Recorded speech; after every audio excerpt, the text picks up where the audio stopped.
Salut tout le monde, salut tout le monde, on se retrouve pour une petite vidéo sur les spoilers du chapitre 1064 de One Piece. Bon, on n'a pas beaucoup d'infos, en vrai il n'y a que 2-3 petites infos, mais on va en parler, voilà, c'est une première vidéo spoiler. Quand il y aura bien sûr plus d'infos, j'en ferai part en vidéo, donc raison de plus pour vous abonner si vous aimez One Piece et d'activer bien les notifications, comme ça vous serez au courant. Je ne spoil pas dans les miniatures ni dans les titres de mes vidéos spoilers, donc aucun souci là-dessus, ne vous inquiétez pas. En tout cas on va parler de tout ça, like un maximum, c'est hyper important, voilà, abonne-toi, like, c'est hyper important pour soutenir la chaîne, pour qu'on atteigne ensemble les 100 000 abonnés.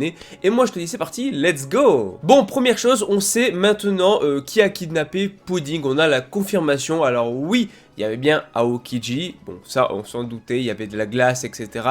Bon, il y avait de fortes chances que c'était lié à Aokiji, donc ça c'est confirmé, mais il n'était pas tout seul, parce qu'il y avait Van Augure avec lui, soit un membre de l'équipage de Barbe Noire en plus, donc ils étaient bien deux, et ils ont éclaté et écrasé Cracker. Bon, et brûlé au passage, mais ça à la limite on s'en fout. Sachant que Aokiji est déjà puissant, c'est un ancien amiral, et en plus Van Augure a la téléportation soit un fruit plutôt pratique pour ce genre d'opération.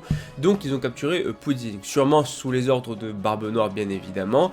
Maintenant, est-ce que Aokiji est vraiment un traître? Est-ce qu'il est prêt à sacrifier une jeune fille? Je ne sais pas. En tout cas, il y a des chances en tout cas que Barbe Noire en ait besoin pour éventuellement peut-être lire les poneglyphes une fois qu'il aura récupéré ceux de l'eau. Deuxième chose, toujours concernant Pudding, parce qu'en vrai les informations tournent autour de Pudding. Je rappelle qu'on l'avait vu dans la page cover du précédent chapitre, on avait vu une page avec Pudding qui avait été enlevé, donc là a priori ce sera sûrement pas dans la page cover mais dans le chapitre lui-même que ça sera intégré. On a Pudding qui dit en gros aux subordonnés de Barbe Noire que si Big Mom était en vie, clairement elle les ferait taire. En même temps on parle d'un Yonko, oui elle sous-entend qu'ils ont pas du tout le niveau finalement pour battre des Yonko. Que oui, là on se dirige clairement vers un arc de One Piece où il ne restera que les plus puissants qui vont se battre pour découvrir la vérité sur le siècle oublié, etc. Pour trouver le One Piece et pour devenir du coup le roi des pirates, ou même trouver les armes antiques suivant les objectifs de chacun, mais tout le monde va se regrouper au même endroit. Et quand je dis tous les plus puissants,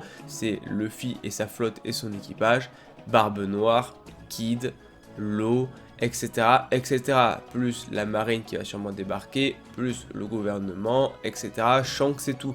Oui, Baggy, Mihawk, Crocodile, tout ce beau petit monde, tous les plus puissants qui existent du monde de One Piece, vont bel et bien se réunir pour cette guerre finale. Une guerre qui, j'espère, sera bien au-dessus de ce qu'on a eu à Wano, mais ça c'est un autre débat parce que c'est vrai que Wano m'a déçu sur certains points, même s'il y avait des choses cool, mais je pense plutôt en parler dans une prochaine vidéo. En tout cas, c'est tout pour les infos. Ouais, il n'y a pas beaucoup d'infos, je sais, mais bon, fallait qu'on en parlait tout quand même, que je vous donne moi les informations, et de toute façon, on se retrouve très bientôt pour une autre vidéo spoiler dès qu'on a plus d'infos, donc active les notifications, abonne-toi, dis-moi en commentaire ton avis sur tout ça, voilà, qu'est-ce que tu penses de cette petite news vis-à-vis de Pudding et par rapport à la suite, tes petites théories, tout ça, et n'hésite pas bien sûr à liker la vidéo si jamais elle te plaît. Moi je te dis à la prochaine, allez, ciao tout le monde.